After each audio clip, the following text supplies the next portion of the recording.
Harka fuunee akkam jirtu kabajamtoota daawwattoota televiizyinii mo'aa kun qophii keenya mo'aa wayitawaadha. Akkuma beekamu gaa torbeewwan darbanitti labsii tsoomaa fi kadhataa luba Dr. Gammachiis Dastaa guyyoota 40f adoolessa 26 hanga qaamee 5tti labsan irratti hundoofnee qophiilee isinii dabarsaa turuun keenya ni yaadatama. Har'asii hojjettuu wangeelaa Wayituu Mardaasaa as istuudiyootti affeerreerra. Waamicha keenya kabajdanii as istuudiyootti argamu keessaniif maqaa daawwattoota mo'aatiin ulfaadhaan siniin jedha. Toleegaa egaan kabajamtoota daawwattoota keenya akkuma nama ibsu yaaletti har'asii qophiin keenya kan inni irratti xiyyeeffatu labsiidhuma soomaa fi kadhataa kan irratti ta'a. Egaa hojjettuu wangeelaa Wayituu soomaaf kadhata keessa waan jirruuf kadhannaadhaan jalqabnuti. Ittaan sin immoo faarfannaa tokko daawwattoota keenya biraan geenyee lallabattaan sina jechuudha. Kanaaf haa jalqabnu kadhannaadhaan. Ishin kadhanna. Yaa Waaqayyo abbaa keenyaa, gooftaa keenyaa, eegumsa kee addaatiin, kunuunsa addaatiin, gargaarsa addaatiin eegdee waan nu geesseef galanni siif haa ta'u. Ameen. Maqaan kee bara hamma bara baraatti kan galateeffame haa ta'u. Ameen. Waan baay'ee oollee of kolle yaa Waaqayyo. Waan baay'ee nu utaalchifte yaa Waaqayyo. Nu jiraachifte yaa Waaqayyo. Boolla nu qotame deebiste duuchite yaa Waaqayyo. Ati dhuguma mo'aadha. Ameen. Of kolchaadha. Ameen. Oolchaadha ati. Da'ootti baqatanii du'a oolanidha ati. Galanni guddaan siif haa ta'u. Ameen. Ammas immoo labsii kana irratti hundoofnee si kadhanna. Guyyaa 40 kadhati labsame kana keessatti bu'aa kadhata keenyaa ija keenyaan arguu barbaanna. Yaa Waaqayyo akkati gurra kee gara keenyatti nuu deebiftu hin barbaanna. Si argachuu hin barbaanna. Si wajjin dubbachuu hin barbaanna. Yooti fuula kee nurraa deebifte namatti haasofnu hin qabnu. Kanaaf si wajjiniin dubbachuu barbaanna. Fuula kee gara keenyatti nuu deebisi. Ameen. Maqaa gooftaa Yesuus Kiristoosiin sagantaa darbu kana ati ofii keetii darbii eebbisi. Ameen. Namoonni baay'een kan itti jajjabaatan, namoonni baay'een kan itti fala argatan, namoonni baay'een boolla keessaa kan ittiin ba'an nuuf haa ta'u. Ameen. Dhuguma ati yaa Waaqayyo jiraataadha. Kana nuu goota. Si amanna. Waan baay'ee gootee argine mi'eeffannee maqaa kee barreessi kadhachaa jirra malee si shakkaa hin jirru. Shakkii malee si kadhanna ati Waaqayyoodha. Shakkii malee gara kee dhufne ati Waaqayyoodha. Kanaaf guyyaa har'aa fuula kee dura kan jiran hunduma kadhata kana kan hordofaa jiran hunduma ati ofii kee ayyaana keetiin akka isaaniin ilaaltu, warra rakkina keessa jiran rakkina akka baaftu, sagalee keetiin akka isaan jajjabeessitu sin kadhadha maqaa gooftaa Yesuus Kiristoosiin. Naannaa biyya lafaa irratti warra dhiphina keessa jiraatan da'oo galanii kan si kadhachaa jiran bu'aa kadhata isaanii akka isaaniif laatu sin kadhadha. Yeroo keenya nuu eebbisi. Dubbii kee nutti dubbadhu. Dubbii kee keessaan fayyini nuuf darbu. Dubbii kee keessaan yaa Waaqayyo mul'ata nuuf fidi. Dubbii kee keessaan yaa Waaqayyo isattaanu bara keenya booji'uu kan nu dandeessisu humna nuu dabali. Maqaa isatti nu jaallatte ilma kee Yesuus Kiristoosiin ameen. Ameen. Toleegaa kabajamtoota daawwattoota keenyaa soomaaf kadhata keessa akkuma jirru beekamaadha. Yookaan soomaaf kadhata keessa jirra. Kanaafi faarfannaa soomaaf kadhata kanatti nu dhiheessu isin affeeruudhaan faarfannaa roobaa isin affeeruudhaan gara lallabaatti ceena.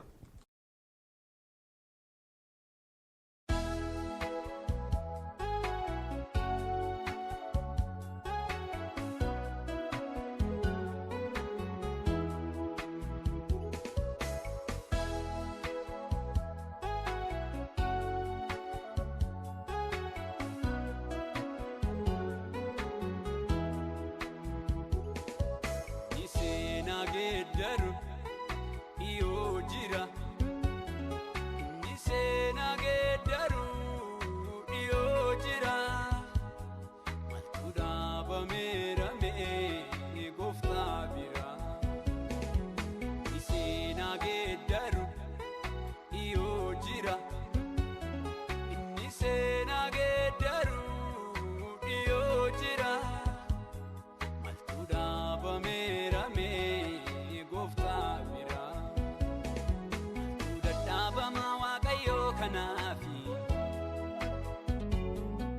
bangalana sangargar kodusa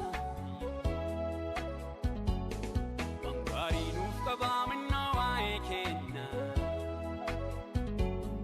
lubbuu koon jarjarin turree waaqa eegna bangari nuuf qaba minna waa'ee kenna lubbuu koon jarjarin turree waaqa eegna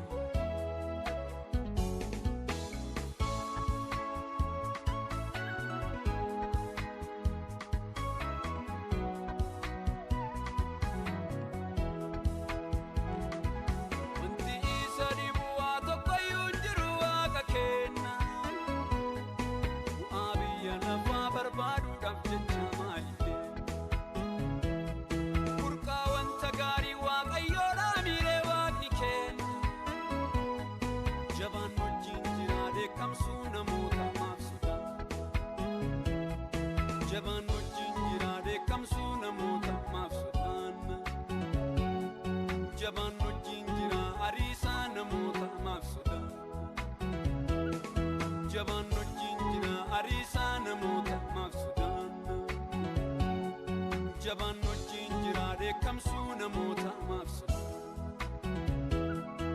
Ni seenaa geeddaru iyoo jira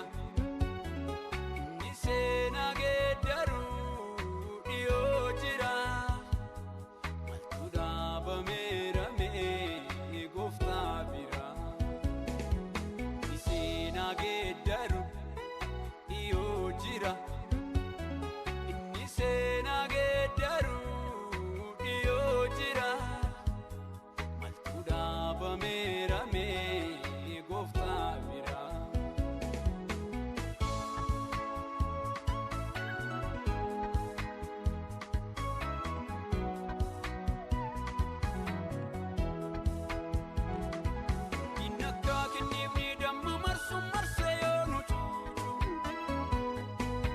Gari wajjin mudhataa calgoonaa warra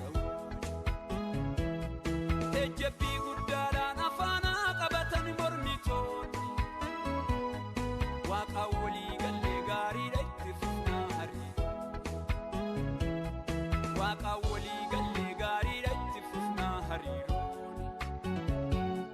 Dhugaarra dhaabannee gaariidha itti fufnaa amantaa Dhugaarra dhaabannee gaariidha itti fufnaa amantaa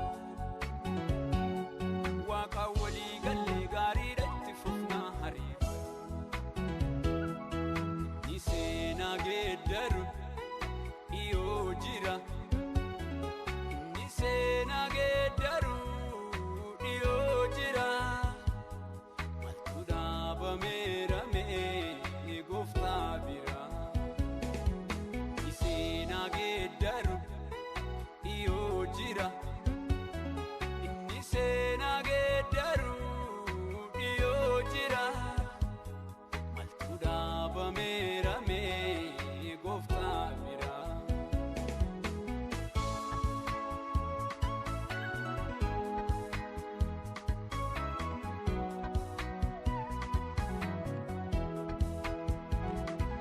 Nu oolchuun dadhabuu Waaqayyoon jabaadhaa eegobsiiti Du'aa ooluun isaan Waaqni kenna abbaa fayyinaati Fayyinaaf nuuf ta'ee nuti mormiin qabnu qooda qooqa Itti aanaa malee nu irraan deebinu Itti aanaa malee nu irraan deebinu Itti caalla malee nu irraan deebinu Itti ceena malee nu irraan deebinu Itti aanaa malee nu irraan deebinu Ni seenaa geeddaru iyoo jira Ni seenaa geeddaru dhiyoo jira maltu dhaabameerame gooftaa bira Ni seenaa geeddaru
daa'imummaan jalqabnee shakkii malee dhugaa irra duuna. Mucummaan jalqabnee shakkii malee dhugaa irra duuna. Hubannaan jalqabnee shakkii malee dhugaa irra duuna. Jaalalaan jalqabnee shakkii malee dhugaa irra duuna. Ni seenaa geeddaru yoo jira. Ni seenaa geeddaru yoo jira.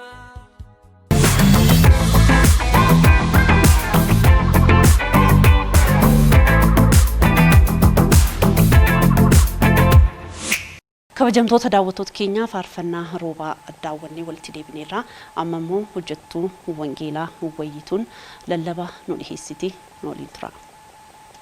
Tole daawwattoota keenya Waaqayyo bakka jirtanitti sina eebbisu haala hundumaa keessa nu dabarsee nu moosisee amma immoo TV mo'aa irratti mo'attoota godhee akka nu tajaajilu sanu yeroo nu kenne bara nu kenne haala nu mijeesseef galanni guddaan haa ta'u.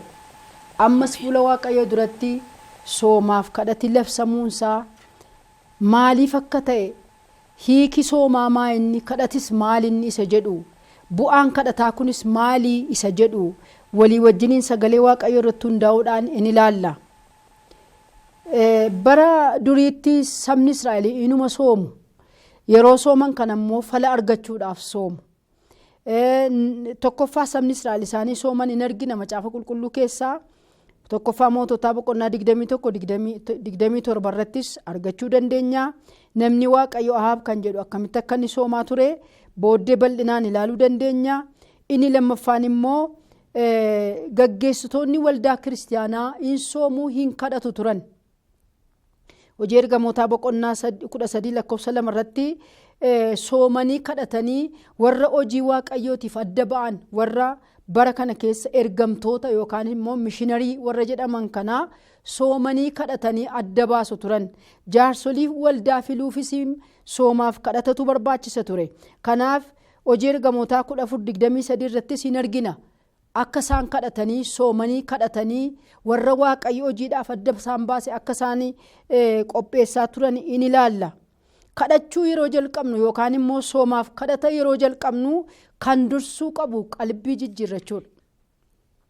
Al tokko namuma nu dhaggeeffachaa jirretti illee yoo calma jennee waanuma barbaanne haasofne nu dhaga'uu dhiisuu danda'u yookaanis immoo nu hubachuu dhiisuu danda'u.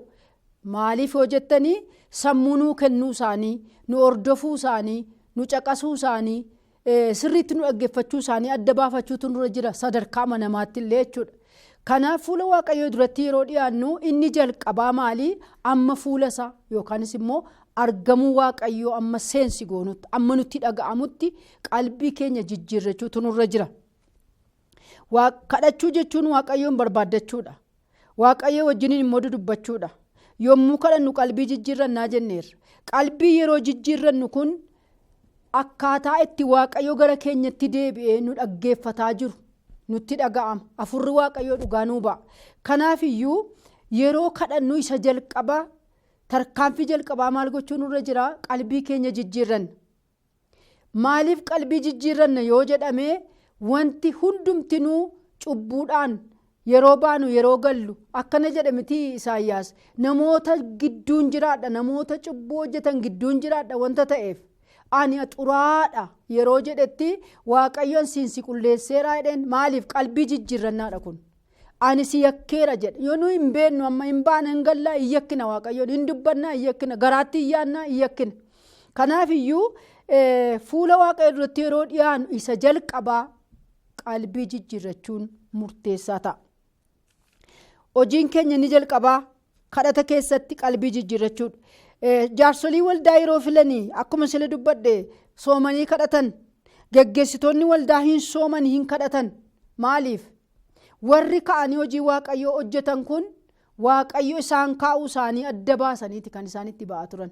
Galanni Waaqayyoof haa ta'u. Kanaaf waldaan kiristaanaa kanaan dura turte waldaan kiristaanaa kanaan dura hojjetamaa hojii wangeelaa labsaa nu bira geesse dogoggora malee walloliisa malee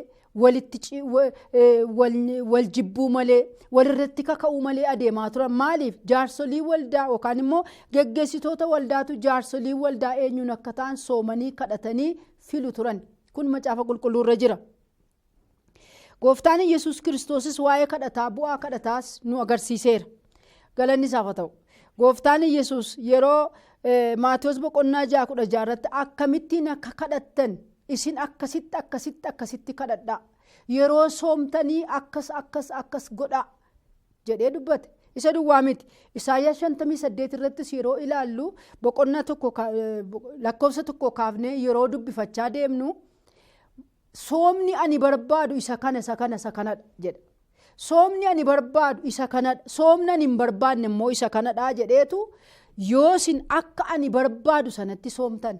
Kutaa wangeelaa sana akkasin dhaggeeffatoonni keenya yookaan daawwattoonni keenya kutaa wangeelaa sana akkasin dubbistan nan barbaada. Maal gochuu qaba namni soomu? Kaayyoo soomuuf qabaachuu qaba. Akkaataatti kadhatu mijeeffachuu qaba. Edda soomee booda immoo maal godhee soomni sun maal of keessaa qaba isa jedhus immoo hubannee yeroo kadhannu Waaqayyo fuula isaa gara soomaaf kadhata keenyaatti deebisaa jechuudha. Galanni Waaqayyoof haa ta'u. Kanaaf iyyuu hin kassarru jechuudha. Kadhata kisaaraa qabu hin kadhannu jechuudha. Yeroo akka Waaqayyo barbaadu sanatti kadhannu kadhata kisaaraa qabu hin kadhannu. Bu'aa qaba kadhanni keenya. Kanaaf akkana jedhee yoo akkan barbaadetti kadhattanii jedha boqonnaa 58 lakkoofsa 8 irraa maal jedhan da'u ifni keessan akka biiftuu ganamaa oliin ba'a jedha. Iddoo baay'eetti dukkanni jiraama. Dinagdee keenya irra dukkanni jiraama. Ba'uuf galuu keenya irra dukkanni jiraama. Guyyaa ta'eetu jiru nama baay'eetti dukkanaa'eera. Kiisiin keenya dukkana baatee deema. Barri keenya dukkana ta'e. Kanaaf yoo soomnee kadhanne sirrimatti akka Waaqayyo nuun jedhu kanatti waan Waaqayyo nurraa barbaade gochaa yoo soomnee dhuguman isinitti himaa ifa guddaa argina. Fuula keenya dura warri soomaaf kadhata kana keessa jirtan warri Waaqayyoon duratti yeroo fudhattanii kadhachaa jirtan dhuguman isinitti hima fuula kana dura ifa guddaatu jira. Haalleluuyaa. Waaqayyo nama hin leeyyaasisu. Ani garbitti isaa yeroon isa tajaajilu yeroo dubbiin natti cimu yeroo olii gadi barri narkaa ta'u yeroo fayyaan na dhibu yeroo rakkinni garagaraa narra ga'u soomee nan kadhadha nan fayyas. Galanni Waaqayyoof haa ta'u. Kana keessatti akkasiin dhuga baatii chaanaalii biraa irratti dhugaa ba'eera dhaga'uu dandeessu hordofuu dandeessu. Garuu ani waggaa kana keessa kaansarii dhukkubsachaan ture. Garuu guyyaa tokko nan soomee nan kadhadhee nan jilbeenfadhee maal godhu Waaqayyo jennaan akkaataan itti yaalamuu danda'u haalan itti yaalamee fayyuu danda'u Waaqayyo karaa baneetu elaa kunooteedha. Soomaaf kadhata Phaagumee waggaa darbe keessa kadhanne keessatti karaa na agarsiise Waaqayyo. Karicharran bu'ee nan yaalamee nan fayyee anama mucaa durbaa ta'e hin deebi'e. Mucaa yeroo keemootiraappii fudhatanii keemootiraappii fudhatu dhukkuba kaansarii yeroo dhukkubsatanii yeroon isa fudhadhu mataan koo ciraa isaanirraa dhume fuuluma koo ta'e jechuudha. Amma garuu mataa mucaa xinnootu naa biqile. Anaanuu deebisee aaresse Waaqayyo. Nan yaadadha Phaagumee 2, 3, 4 irratti waan Waaqayyo natti dubbate soomee kadhadhee kanaan na fudhachuu barbaadda yoo ta'e dafii natti himi. Yoommoo kanaan nan fudhattu natti darbatame yoo ta'es karaa natti mennaan Waaqayyo mul'ataan natti dhufee qoricha naa kenne ergamaan Waaqayyo qoricha afaan na kaa'ee qoricha kana addaan hin kutin jennaan itti fufeen qoricha kana fudhadhee fixe. Anamma bilisa. Galanni Waaqayyoof haa ta'u. Dhuga baatii 1, 2, 3, 4 ta'ee chaanaalii Makaana Yesuus irratti darbaa jira dhuga ba'an jira. Kun maali bu'aa soomaaf kadhata kootiiti. Rakkataa jirtu am dhiphataa jirtu am ifni jira soomaa kadhadhaa fuula kana dura ifatu jira. Haleluuyaa. Galanni Waaqayyoof haa ta'u. Ani ifan arge. Isuma dhugaan isinitti himaa yeroon qoricha kana fudhachaa ture waan nama dhibu yoo jiraate namni baay'een na biraa dhiisanii adda kutanii kan obbaafatan baay'eetu jiru. Nama 3, 4 isinii lakkaa'uu nan danda'a. Garuu ani nan soomee nan kadhadhee Waaqayyoon biraa ergaan fuudhee mul'ata ofii kootiin argee ofumaa natti himee dhaqee karaarran bu'ee har'a fayyaa kooti. Galanni Waaqayyoof haa ta'u. Hakiimonni koos hin dinqifatu har'a. Maa inni kan keemmoo adda ta'e eeyyee kan koo adda maaliif bu'aa soomaaf kadhata koo Phaagumee 2011 waggaa darbeeti. bu'aa soomaaf kadhata keessanii amma keessa jirtan jala mureen isinitti himaa ifatu jira fuula kana dura. Haaleluyyaa. Ifatu jira fuula kana dura. In argitu siniyyuu akka isinitti dukkanaa'etti nafu akkana jedhe macaafa qulqulluun kun baay'ee namatti tola. Ani Waaqayyo yeroo hundaa isin nan geggeessa. Lafa gogaa keessatti iyyuu isiniin nan quufsa. Namummaa keessan nan jabeessa. Yommus isin akka iddoo dhaabaa isa yeroo hundumaa bishaan qabu akka burqaa hin taatu. Haaleluyyaa. Kun maalin yeroo soomtanii kadhattan, yeroo fuula kootti dhiyaattan, fuulli keessan gurraacha'ee argamuu hin danda'u jechuusaati. Coollagdaniin argamtanii jechuusaati. Kanaaf gooftaan Yesuus Kiristoos yeroo soomtanii akka warra kaanii of agarsiisuudhaaf fuula keessanii gugurraachessinaa, fuula keessanii hin daalacheessinaa, isinii akka anaa wajjin dubbattanii ifaan baatanii galtan ta'aa malee mana keessan cufadhaa, kadhata keessan sirriitti kadhadhaa. Inni waaqarra jiru abbaan kommoo isin dhagaa kan inni jedhee qajeelfama soomaaf kadhataa nuu kenneef kanaaf galanni Waaqayyoof haa ta'u. Soomaaf kadhata jechuun eenyu fa'irraa waa'ee soomaaf kadhataa barra yoo jennee macaafa qulqulluu keessaa isa jalqabaa gooftaa Yesuus irraa barra. Ameen. Gooftaa Yesuus irraa barra. Gooftaan Yesuus gaafa dubbiin itti cimtu du'uun isaa dirqamaa, reebamuun isaa dirqamaa, fannifamuun isaa dirqamaa, anaaf jedhee du'uun isaa dirqama gatii ta'eef du'uun immoo foon uffatanii cimaa waan tureef foon uffatee dhufe waan ta'eef itti cimnaan guyyaa 40 halkan 40 sooma gale. Bu'aan Yesuus Kiristoos guyyaa 40 halkan 40 soome sun bu'aan isaa maali yoo jettan diina isaa qaanesse, du'a mo'ee ka'e, ofii isaa duwwaa miti nurraayyuu waan baay'ee cabse. Galanni Waaqayyoof haa ta'u. Ofii isaatii waaqa ta'eetu jiru bifa garbummaatti gad of deebisee soomee kadhachuun akka sarra jiru, soomiif kadhanni humna guddaa akka qabu waan beekuuf ilma Waaqayyoo ta'ee anaaf isiniif fakkeenya ta'uudhaaf isaaf galanni guddaan haa ta'u. Diina keenya gadi gombisee guyyaa sadaffaatti du'aa kan inni ka'eef humna soomaaf kadhataa inni yeroo sana geggeessedha. Inni lammaffaan Museedha. Museen tulluu irratti ol ba'ee Waaqayyoon kadhateera. Bu'aa kadhataan isinitti maa jira yaa saba Waaqayyoo. Museen yeroo ol ba'ee kadhatee yeroo achirraa gadi deebi'ee fuulli isaa in ifa ture. Fuula isaa ilaaluu hin danda'an ture. Maaliif? Fuula isa guddaa sana, fuula isa ifaan guutuu sana, fuula isa oolchaaf of kolchaa ta'e, fuula Waaqayyoo dura waan tureef galanni Waaqayyoof haa ta'u. Yeroo achirraa gadi bu'e nyaara guuraa kisaaraa keessan gale jechaa yeroo koo akkasuma nan dabarse jechaa gadi hin buune. Maaliif? Fuula isaa ifaa ture. Kanaaf sabni Israa'el Musee ilaaluudhaaf hin danda'an turan, fuula isaanii haguuggatu turan. Maaltirra ture? Ifa kadhataa. Diinonni isaa kan inni ittiin mo'achuu danda'e kadhateetu. Kan inni itti saba Waaqayyoo kana sirriitti geggeessuu danda'e kadhateetu. Bu'aan kadhataa yeroo hundumaa qajeelfama gaarii namaa laata. Inni sadaffaan Daawitiin ilaalla. Daawit yeroo hundumaa konfiraansii adda addaa irrattis kan hin lallabees kan hin quufuu hin dandeenye baroota keessatti Waaqayyo Daawitiin akkamitti dhoksee akka kaaseen dubbachuu barbaada. Daawit akka inni dibame gaafa dhaga'an warri Filisxeemotaa irratti ka'anii jedha mootota keessatti, macaafa moototaa keessatti irratti ka'anii akka inni dibame gaafa argan hubadhaa, tajaajiltoonni hubadhaa. Tajaajilli kan dalga isinitti gale, yeroo hundumaa loli kan isinitti baay'ate, yeroo hundumaa mormiin kan isinitti baay'ate, kallattii kamittuu yoo baatanii tajaajilli isinii qajeeluu didi har'a dhaggeeffadhaa. Gaafa mormiin dibamuu isaa gaafa dhaga'an warri Filisxeemotaa Daawit irratti mari'ataniidha. Daawit immoo akka itti mari'atame beekee da'ootti gadi bu'eedha. Ilaa iddoo kanan cimsee haasa'uu barbaada. Maal jechuudha? Edaana irratti mari'ataa jiru. Edaanarraa dibata balleessuuf jedhu. Edaa humna na dhowwachuuf jedhu. Mariin keessan kana ani immoo da'oo galeen marii keessan fashaleessaa jedhee gadi bu'e. Galanni Gooftaa macaafa ta'u. Har'ayyuu isinitti himaan.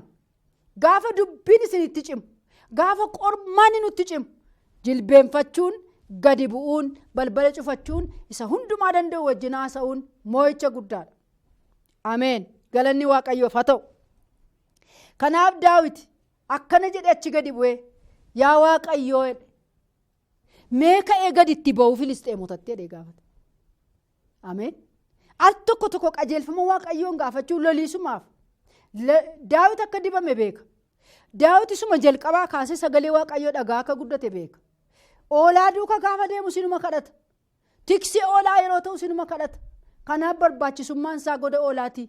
Tiksee oolummaa biraa kan hin deebifees walitti dhufeenya inni waaqayyo wajjin kadhatudha. Qabuurraan kan ka'edha jechuudha. Kanaaf akkana jedhe narratti mari'ataa jiru jedhe. Sinii galaa narratti mari'ataa jiru ka'ee maal godhu itti ba'u moo dhiisu ennaan itti ba'eedheen waaqayyo. Soomaaf kadhata kana booda rakkoo keetti baatee dhabdaati. Haalleluuyaa. Rakkoo kee dhabdaati. Gola kee keessaa dhabda. Mana kee keessaa dhabda. Biyya kee keessaa dhabda. Safara kee keessaa dhabda. Isa karaa baaf karaa galaa si dhowwachuuf sitti mari'ate itti baatee karaa baaf galaa dhowwitati. Haalleluuyaa. Bu'aan soomaaf kadhataa isa kanadha. Kanaaf maal jedhe ka'ee itti ba'u laataa itti ba'u eeyyee itti ba'i. Waaqayyo immoo kana jedheen. Eeyyee itti ba'i. Ani amma si wajjinan jira. Sin dhiisu. Tokkoffaa Saamu'eel boqonnaa 17 lakkoofsa 9 irratti yoo dhannee dubbifannee bakka ati dhaqxe hundumaatti ani si wajjinan ture kan jedhu argina. Maaliif walitti dhufeenya inni isaan walii wajjin qabantu cimaadha. Walitti dhufeenya inniif waaqayyo qabantu cimaadha. Firra akka firaa wajjin haasa'u Daawitiif waaqayyo walii wajjin haasa'u. Akka garaa isaati waaqayyoof Daawit.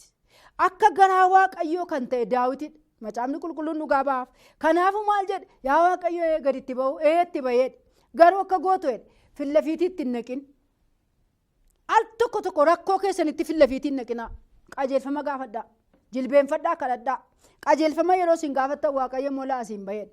Asiin karaa qilixoo kana ba'iiti karaa dugda isaaniitti kottu malee fuulatti itti hin naqiniidha. Kana jechuun afaan Amaariffaatiin biyya waraanaa keessatti afaan Amaariffaatiin waan jedhamu jira. Yeedafaxaa qoraxaa siraa waan jedhamu tokkotu jira. Kallattiidhaan naqanii waraanuun hin danda'amu. Dudduubaan itti naanna'a. Maaliif? Daawit kophaadha. Jarri hedduudha.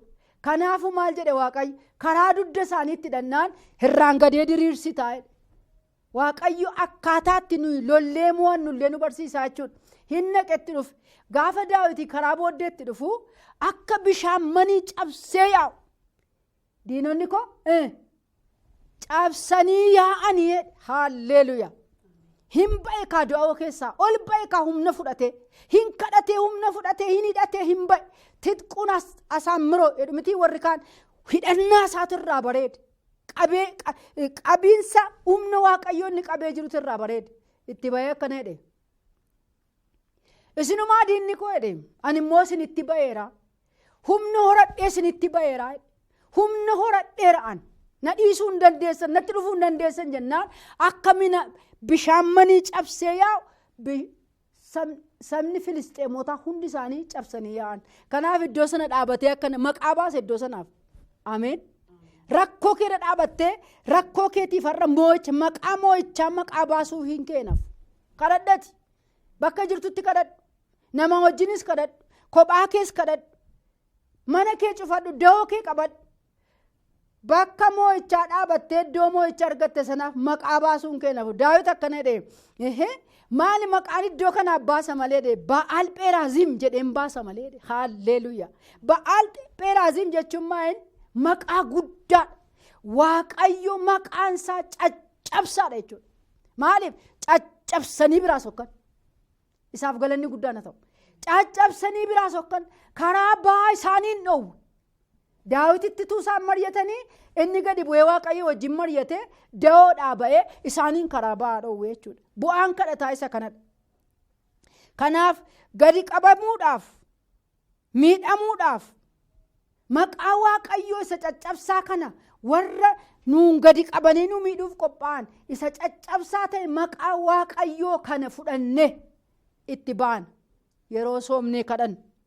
Galanni guddaan isaaf haa ta'u.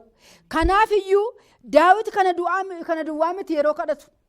Daawit kadhatee oolota biratti hin kadhata ture. Waaqayyo wajjin sila isinitti meeraan walitti dhufeenyi isaa cimaadha. Yeroo ba'uun kadhata, yeroo galuun kadhata. Al tokko Gooliyaad ka'anii ka'eedhuma saba Israa'el irraase. Humna guddaa hummatee Saamu'eel isa tokkoffaa boqonnaa 17 yoo dubbifanne Gooliyaadiin ilaali. Namatti kan tolu garuu Gooliyaad nama hedduu araasu malee, nama hedduu mogolee hadhawwatu malee, nama hedduu laphee isaanii haraasu malee Daawitiin raasuu hin danda'u. Maaliif? Daawit nama kadhataati. Kanaaf akkana jedhee yeroo dhufee gaaffii gaafate akkana jedhe. Maal inni saba Israa'el raasu kunii? Innumti saba Israa'eliin mogolee dhawwe kun maayin? Humna keessaa fudhate kun maayin? Eessaa dhalate jennaan? Gooliyaaditu akkas nu godhaa jira. Isa iyyuu immoo warri obbolaan hin didan sirriitti itti himu. Maaliif? Waan xinnoo fakkaata. Waan quxisuudhas gatii ta'eef baay'ee sitti toluu didi. Kanaaf isaaniin muggutiin obbolootaa dhiiseetuun al tokko tokko obbolootaa wajjin mugguun nuyyuu humna dhabna. Humni nu keessaa dhuma. Muggutii obboleessaa dhiisee gara biraatiin maal inni Israa'elitti rakkataa jiru kun jedhee gaafate. Innaan ati nageenye akkasidhaa. Nama simmoo yoo argattan, naman immoo yoonis immoo bara baraan Filisxeemaaf bitamtu. Yoo isin numootan immoo Filisxeemonni isiniif bitamuu. Kanaaf yoo dandeessan nama qopheeffadhaa jedheennaan beeksisa sadiitu ba'ee ture. Beeksisa ulaagaa sadii qabutu ba'ee ture. Isaafiyyuu namni kana guutuu hin dhabamee Israa'el keessa. Attam namnumti itti ba'ee Gooliyaadiin ajjeesu yoo jiraate tokko badhaadhaa ta'a. Lammaffaa haadha mucaa mootii fuudha. Sadaffaa gibira bara baraanuun kaffalu. Kanaaf namni ulaagaa kana guutuun jiruure hin dhabameedhan. Anoonan guutaa jedhe. Attamitti anoo gana ajjeesaa. Maaliif? Innoo daawodhaa ba'e humna guuttate. Haleluyaa. Innoo daawodhaa ba'e humna waaqayyootiin hidhate. Innoo da'oo keessaa utaalee ba'e quruphisee. Kanaafuu akkana jedhe ani immoo ulaagaalee sadiin qabaa jedhe. Isiniin galle malee. Namni akka kootii Gooliyaadiin mo'amuu hin danda'u. Anarra kakuutu jira. Anarra kakuu mo'ichaatu jira. Mallattoo dhaqna qabaa ofirraa qabna nuti. Inni immoo mallattoo mo'ichaati. Gooliyaadirra mallattoo dandaqabaa hin jiru. Inni immoo mallattoo mo'amuuti. An kana kiraateeraa kana siniin himaa. Inni lammaffaan kiraateeraa ani qabu sinitti immoo ani guddina koo beekaa. Amman guddadhee jiru beekaa. Inni sadaffaan immoo hidhata koo beekaa. Ani akkaataan itti hidhadhee jiru beekaa. Jalqabaa kaasee meeshaan hidhadhee jiru eenyuun akka ta'e beeka gatii ta'eef isinis sadii qopheessitanii anis waa sadii qopheeffadheera. Isa kana ulaagaalee isa kana dhiisaati anaan itti na dabarsaa jedhe. Haleluyaa. Maaliif? Lafa ba'ee beeka. Iddoo ka'ee beeka. Eenyu wajjin akka dudubbatee ka'ee beeka. Kanaaf iyyuu maadhaan dhaqeedhaniin itti ba'e Gooliyaadiin garagalche. Gooliyaadiin garagalchuunsaa har'a nuuf iyyuu maqaa kenne. Hubattanii bu'aa kadhata.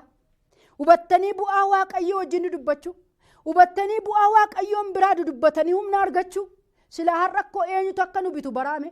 Akka yeroo sana beeksisa seexanii nurratti baase yookaan immoo saba Israa'el irratti akka seexan diinni isaanii beeksisa irratti baaseen silaa wana nu bitamoodha. Amma garuu diina keenya bitaa jirra. Galanni waaqayyoof haa ta'u. Humna addaa hidhachuudha. Soomuu kadhachuu jechuun. Daawiti shaakalli isaa golatti malee bakkee keessatti miti. Amma iyyuu badhaa. Sabni waaqayyoo rakkoon yeroo sinirra ga'u gola galaa malee bakkeerraa hin iyyinaa. Inni xuruu miti. Gaarummaan qabu. Gooliyaad bakkee irratti shaakalaam namatti agarsiisee akkaataa kufee ka'uu, akkaataa qabaabbalachuu yookaan immoo akkaataa itti waraanuu, akkaataa itti ajjeesuu bakkee irratti shaakala. Daawit immoo gola keessatti shaakala. Isa kamtu mo'ate? Isa dhokatee humna hidhatetu mo'ate. Kanaafuu baay'ee nama rakkisa. Yeroo sana immoo wanti nama dhibu yoo jiraate sabni Israa'el yeroo Gooliyaad ba'ee galee bookkisee shaakalee kufee gara gaggalee jedhu nuuf shaakalaa jira yookaan nurratti ka'aa jira hin seen isaan. Kanaaf of gatu turan sabni Israa'el. Kadhatarraa of fageessu turan. Waaqayyoon hin gaddisiisu turan. Kadhatarraa booddeetti deebi'u turan. Gara waaqayyootti deebi'u waaqayyootti duddagatu turan. Garuu yeroo hundumaa Daawit waaqayyo wajjin hin gatii jiruuf. Humni isaa saareffamaa gatii deemuuf. akkasittiin da'ootti gadi bu'uudhaan humna argachuudhaan Gooliyaadiin nurraa garagalche. Inni afuraffaan Haannaa ilaalla. Haannaan ittuma fuftee kadhatti turte. Kadhannaa Haannaan kadhattu sanaa luba biraas argachuu hin danda'amu. Wangeelaawii yookaan hojjetaa wangeelaa biraas argachuu hin danda'amu. Mootummaa biraas argachuu hin danda'amu. Gabaa dhaqanis bitachuun hin danda'amu. Wanti argachuu danda'amu kadhata ishee keessatti Waaqayyoon bira duwwaadha. Kanaaf maal jette? Ani gaduma of deebisee iyyeetuun hin wacin utuun wacan dhageessisin Waaquma kana wajjin haasa'uun irra jira jette. Haalleluuyaa. Seenaa tokkoon isinitti hima. Al tokko baay'ee iyyinee kadhanneef sagalee dhageessinee safara waan jeeqneef Waaqayyo waan nu dhaga'u isinitti hin fakkaatin. Waaqayyo yeroo tasgabbii isaafis yeroo laanne ofis yeroo fudhanne yeroo tasgabboofnu dhufa Waaqayyo. Gaaf tokko seenaa tokkoon isinitti hima. Reettiitu dhaluuf jedha. Reettiitu dhaluuf jedhee bakka amma miixutu qabate. Kanaaf bakkee keessa fiigdee hiriyoota ishee wajjin uwwette iyyiti. Inuma iyyiti. Innaan booyyeen immoo caakkaadhaa bahee maaliif akkana waccitu? Maal maa safara jeeqxu? Yennaan kunoo ishee kana gwaaddanyaa keenyatu da'uuf jedhaati immoo afaan nurraa qabeedhanii saseenii iyyitu kana xinnoo ishee akka inni booyyeen obsuuf godhan. Jennaan kanumaayyuu immoo amma kana iyyitee immoo meeqa deessii? Akka kana iyyitee iyyuu immoo meeqa deessi jennaan 2 yookaan 3 jennaan garuu nu jedhe waan tokko ximbiisituu hin jedhin sagaleen keenyatu hin dhagaamin 9 deenya. Al tokko sinii galaa. Wanti jedhu kun isinii galaa baay'ee waccina. Maala namti kun konfiraansii baay'ee waccisiisa deeme. Laftan hin naginiin jiru numa waccisiisa. Garuu bu'aa qabaa laata. Garuu namni itti fayyadameeraa laata. Namni humna argateeraa laata. Namni humna isaa argatee humna konfiraansii irraa nuyi nama waccisiisaa deemnu namni jireenyi isaa jijjiiramee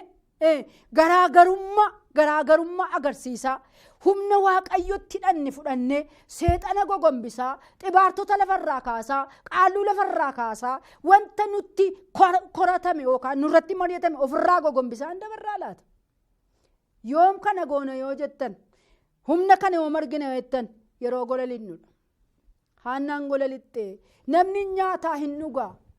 Gara yeroo cidhaadha waggaatti ol ba'anii guyyaa nyaataatiif guyyaa dhugaatiiti. Inni kaan ittuma tolee harka isaa bal'isee buruqqisee shibshabaan kunis jira gaa waanuma baay'ee godhaa jiru natti fakkaata. Inni lubichi immoo taa'ee ilaalamaa isheenoo sirrii miti jedhe. Isheen dubbii bilcheeffataarti. Haalleluuyaa. Yeroo calluma jennee Waaqayyotti boonyu Waaqayyo wajjin dubbii bilcheeffanna. Yeroo calluma jennee garaa keenya kan laphee keenya samadaa'e kana fuula isaa duratti diriirsitu isa dubbisa Waaqayyo.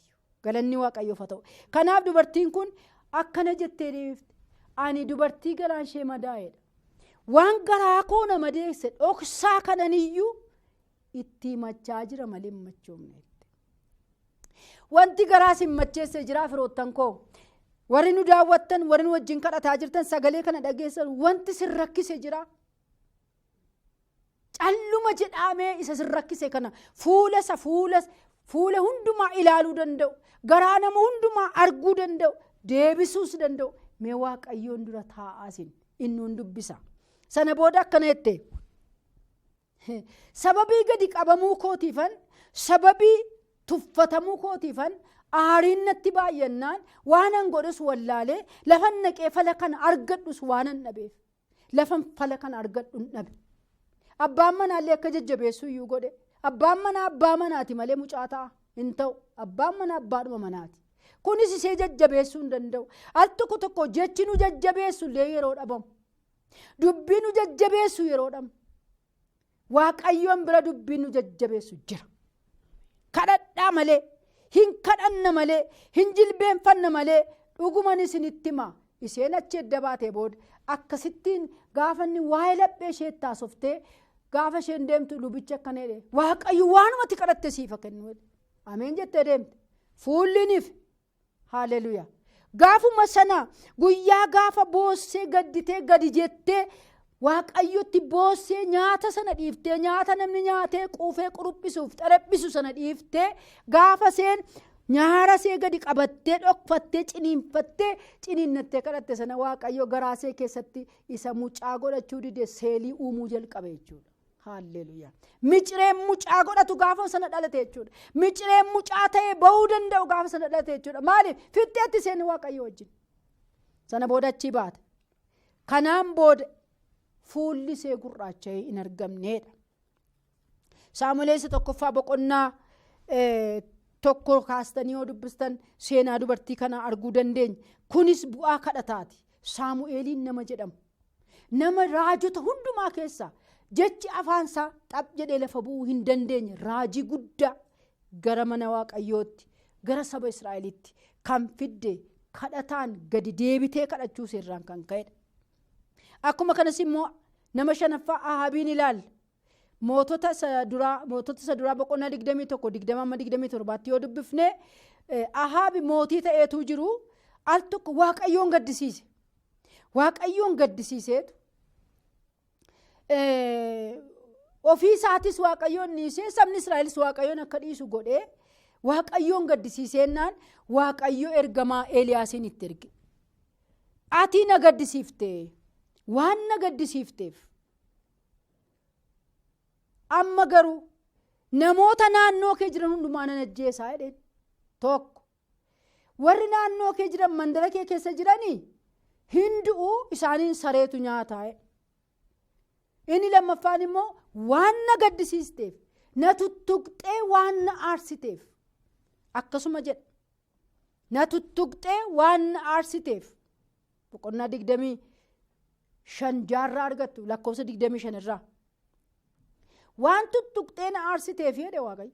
Kanaafuu namoota naannoo kee jiran warra ala mandara kana ala jiranis ajjeeseen isaaniin immoo allaattiin nyaataa jedhe. Sana booda Ahaab akkana jedhee mataa isaa gadi qabate. Haasa'uus hin dadhabe. Wayyaa gurraacha uffate. Fuulli isaa gad deebi'e. Waan qabatu dhabe. Yeroo ba'us yeroo galus aaduu jalqabe. Nagatee Waaqayyo. Na dhiisee gaa Waaqayyo. Bakka anamma maal gochuun irra jira jedhee wayyaa ittiin ooleen buluu gaafa jalqabu ammas Eeliyaasiin Waaqayyo deebisee itti erge. Akka Ahaab gaddeena kadhate. Akka qalbiin isaa cabe. Akka gara kootti ni deebi'aa jiru. Akka soomaaf kadhataan of ajjeesaa inni jiru. Natti deebi'ee dhiifama na gaafataa jiru nan bare dhaqi akkana jedhiin. Adabbiin fidu kana sirran dabarsaa jedhiin. Bara ijoollee keetti ta'a malee ijoollee kee booda ta'a malee bara keetti hin ta'u jedhi itti naa himennaan Eeliyaas immoo ammas deebisee dhaqeetti. Kun maalidha beektuu? Bu'aa kadhataati. Bu'aa gad of deebisuuti. Bu'aa Waaqayyotti deebi'anii iyyuuti. Galanni Waaqayyoo isa jiraataadhaaf haa ta'u. Kanaaf iyyuu har'a isinin gorsa obboloota ko. Gad deebifnee sammuu keenya jireenya keenya wanta ol nu qabellee gad deebifnee Waaqayyoon kadhachuun nurraa hin eegamu. Yeroo sana maal ta'a? Waaqayyo gara keenyatti deebi'a. Waaqayyo dhukkuba biyya raase nurraa kaasa. Waaqayyo dinagdee keenya raafame hin deebisa. Waaqayyo misooma addaa biyya keenya hin fida. Hin soomna hin kadhanna. Labsiin soomaa kun bu'aa kana fiduu qaba. Wanta nama danqe baay'ee qabna. Waan ba'uttis galuuttis nu danqe. Siyaasni nu jalaa danqameera. Misoomni nu jalaa danqameera. Dinagdeen nu jalaa danqameera. Fayyaan nu jalaa danqameera. Kanaaf falli isaa eenyu? Gara Waaqayyootti deebi'uudha. Waaqayyo chaanaalii kana haa eebbisu. Labsii guddaa labse chaanaaliin kun. An baay'een itti gammada. Hamman danda'u immoo hordofaan jira, wajjinan deemaa jira, wajjiniin kadhachaa jira. Anis Waaqayyo jireenya koo keessatti waan gurguddaa na agarsiisaa jira. Yeroo narra kadhadhu boriitu waan haaraan arga, waan haaraan dhagaa. Wanti nama nuyi dhageenyullee waan dhandha nama suu kenneessudha. Isa kana dhaga'uun barbaannu yaa Waaqayyo nuu jijjiiri yoo jenne hin jijjiira Waaqayyo. Wanta biyyi lafaa itti raafamte kan dhukkuba maqaa dhabee qoricha dhabe kan dhukkuba humti isaan barbaadamne kun fuula Waaqayyootti dhiyaachuu saba Waaqayyootirraan kan ka'e gabin jedha. Waaqayyo hin godha.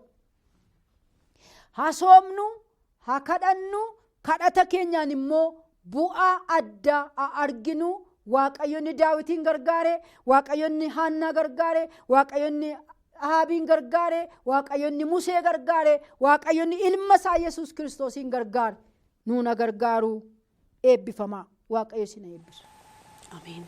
Gooftaan si haa eebbisu. Kadhannaa namatti hafu. Ammatti fufnee Waaqayyoon hin kadhanna.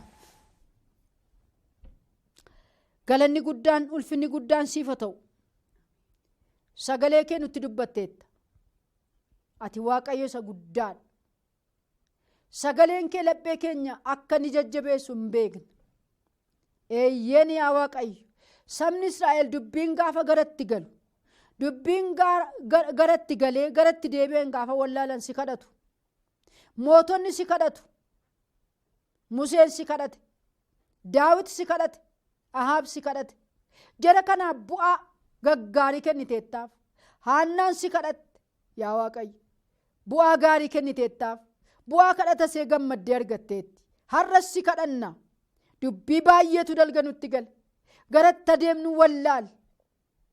Yaa Waaqayyo yeroo kanatti yooti gadi buute mal, yooti dhuftee nu ilaalte mal, kitaabaaf dabtarii ijoolleen manatti gal, ijoolleen manatti ol deebi. Haala hundumaatu wal xaxe. Waan barachuun isaanirra jiru dhiisanii waan barachuun isaanirra hin jirretti deebi'an barattoonni. Sadarkaa olaanaarra kan jiran dukkanatti uwwifame. Sadarkaa gadaanaarra kan jiran dukkanatti uwwifame. Nuu kun dalga nutti galeera. Maqaa gooftaa keenya Yesuus Kiristoosiin nurraa haa ka'u. Biyya keenyarraa haa ka'u. Gola keenyarraa haa ka'u. Dinagdeen biyyattii dalga nutti galeera. Bahuuf galuu keenya keessa yaa Waaqayyo rakkoo gurguddaatu jira. Namni bir'ataa ba'ee gala yaa Waaqayyo. Haalli siyaasa keenyaa dalga nutti galeera. Ati dubbii kana yoo gidduu galte malee, ati gadi buutee kadhata kana yoo dhageesse malee, saba si kadhataa jiru kanaaf deebii yoo laatte malee, nu garatti gorru wallaalleera. Dukkanni baay'een nutti uwwifameera. Har'a ifa kee arguu barbaanna. Ji'i kun ji'a dhumaanuuf haa ta'u yaa Waaqayyo. Ji'a rakkoo dhageenyu isa dhumaanuuf haa ta'u yaa Waaqayyo. Ji'a rakkoo keessaa baanu isa dhumaanuuf haa ta'u yaa Waaqayyo.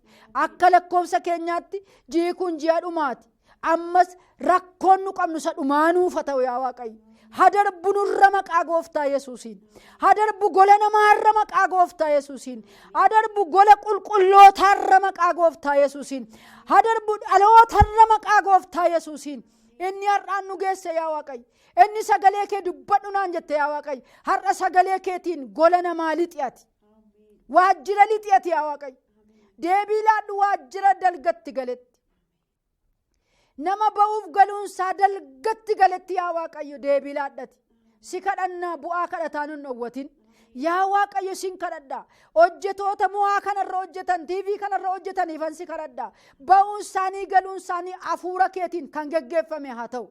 Ibidda keetiin kan geggeeffame haa ta'u. Saba Israa'eliin yeroo isaan ba'aniif yeroo galan halkan itti fufanii adeemaniif ibiddaan utubaa ibiddaatiin geggeessite. Hojii isaaniitti fufanii geggeessaniif utubaan hafuura qulqulluu isaan irratti gad bu'u.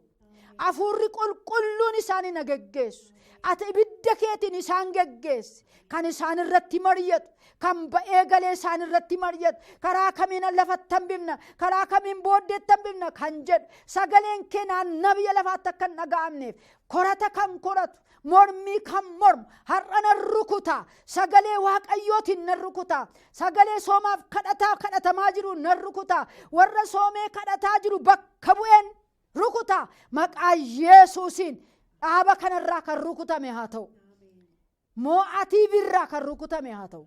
Hojjetoota kanarraa kan rukutame haa ta'u. Ilaa si kadhanna. Daawititti mari'atamuu isaa gaafa dhaga'u. Gara da'ootti gadi bu'e jedhamee caafamee jira. Amma gadi buunee si kadhachaa jirra. Yaa Waaqayyo biyya keenyaaf sokokkee miilla keetii barbaanne. Itoophiyaadhaaf yaa Waaqayyo, Oromiyaadhaaf yaa Waaqayyo, gola warra hiyyeessotaatiif sokokkee miilla keetii barbaanna. Maqaa Yesuus Kiristoosiin sokokkee miilla keetii inni nama hubatu, inni nama gargaaru, inni harka nama qabu, sokokkee miilla keetii biyya Itoophiyaa keessatti haa argamu. Maqaa Yesuusiin miilla kee barbaanna. Ejjedhu yaa Waaqayyo, Addaamiif Hewaaniin ganamaaf galgala sokokkee miilla keetii jannata Edeen keessatti dhageessiftee isaaniin gargaaraan turre, amma biyya keenya sokokkee miilla keetii barbaanna. Ofii keetii gadi bu'i yaa Waaqayyo. Ofii keetii ilaali yaa Waaqayyo. Waan dalganutti galetu jira yaa Waaqayyo. Waan qabannee waan haasofnu waan wallaalletu jira. Ajandaanu jeeqetu jira. Ajandaanu danqetu jira. Hojii wangeelaatiif wanta nu danqetu jira. Yaa Waaqayyo, sokokkee miilla keetii barbaanna. Yeroosi fala arganna. Yeroosi jireenyi keenya hin qajeela. Yeroos mootummaan akkatti biyya bulchu hin bara. Yeroos wanti hundumti nu wal qixxaata. Yaa Waaqayyo, inni waaqarra jirtu soomaaf kadhata kana dhaga'i, gadi nuu bu'i. Gadi nuu bu'i. Haadha hiyyeessaa qoonqoon manatti dhumaa jirtu, hojjetaa wangeelaa qoonqoon mana keessatti rakkataa jiru, maatii hojjetoota wangeelaa mana keessatti rakkataa jiran, maaloo soomaaf kadhata kanaan gadi bu'ii falatti ilaali. Bu'aa soomaaf kadhata kanaan immoo nu agarsiisa. Galanni guddaan siif haa ta'u. Sagalee dubbatte kanaa wajjiniin ta'e akkuma Ermiyaasitti waan gaarii argite ani raawwachuuf nan dammaqa akkuma jette, sagalee kee kana wajjiniin gola namaa keessa lixi, waan raawwachuun sirra jiru nuuf raawwadhu. Ifa kee nu agarsiisi. Ifa wangeelaa arguu barbaan, ifa tajaajilaa arguu barbaan, ifa waldaa arguu barbaan. Yaa Waaqayyo, faarfattoonni maratanii manatti galan, yaa Waaqayyo, lallaboonni maratanii manatti galan, bakka jiranitti humni addaa isaan argatu. Maqaa Yesuusiin hidhannaa addaa hidhiyati. Hojii sattaanuuf hidhannaa addaa hidhii baasi. Hojii san fuuldura jiru kanaaf hidhannaa addaa nu hidhati. Dubbii addaa nutti kenneeti, mul'ata addaa nutti kenneeti, jireenya addaa nuuf kenneeti. Galanni guddaan siif haa ta'u. Kadhata keenya waan nageesseef, yeroo keenya irrattis waan ulfaatteef galanni siif haa ta'u. Yaa Waaqayyo, obboleettii koo sagantaa kana geggeessitu humna addaatiin, ogummaa addaatiin, beekumsa addaatiin, hubannaa addaatiin ishee gargaar. Hamaaf amajaajiinsee kan irraa sokke haa ta'u. Maqaa Kiristoos Iyesuusiin ameen. Ameen. Waaqayyo si eebbisu. Ameen. Gooftaan si eebbisu. Dachaan dabalee ayyaana isaa siif haa baay'isu. Egaan kabajamtoota daawwattoota keenyaa soomaa fi kadhata kana keessatti hirmaachaa akka jirtan ni abdanna. Soomaaf kadhanni keenya adoolessa 26 hanga qaammee 5tti tura. Qooda fudhattoonnis keessatti hirmaachaa jiru. Akkasumas immoo namoota Waaqayyo asitti affeerree nutis lallabaan kadhannaadhaan soomaaf kadhata kana ittuma fufsiisaa jirra. Isinis akka Waaqayyo isin gargaaretti, akka Waaqayyo humna isinii ta'etti akka nu waliin soomaaf kadhata kana keessatti hirmaachaa tan irra deebi'uudhaan isin affeerraa. Qophiin keenya har'aa kana fakkaata turre, akka Waaqayyo isin gargaare akka irraa fayyadamtanis abdii guddaa qabna. Qophiin keenya har'aa kana fakkaata. Hojjettuu wangeelaa Wayyituu Mardaasaa Gooftaan irra deebi'ee ayyaana isaa siif haa baay'isu. Ulfaadhu, galatoomii siin jenna. Kabajamtoota daawwattoota keenyaa, torban immoo qophii biraatiin walitti deebina. Waaqayyo ayyaana isaa isiniif haa baay'isu. Hanga torbanitti nagaatti.